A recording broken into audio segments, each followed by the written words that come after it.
How do you walk? Now, I must admit, at first glance, that is a very, very silly question.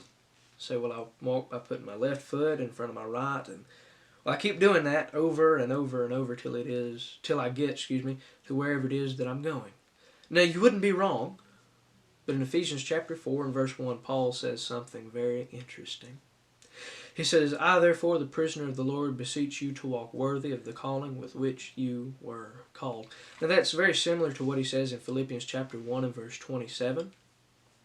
He says, to only let your conduct be worthy of the gospel of Christ. And I know that's a difficult thing. No one is perfect. We all stumble. We all fall. We all need God's help in that.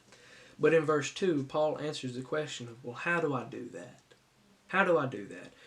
He says, with all lowliness and gentleness, with long suffering, bearing with one another in love, endeavoring to keep the unity of the Spirit in the bond of peace.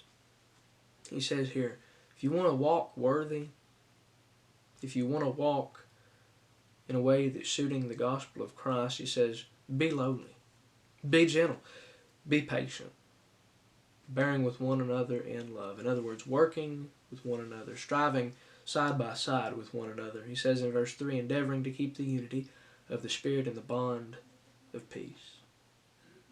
So my friend, I want to challenge you as well as myself that as we go throughout this week to do all those things, to try and walk worthy of our calling.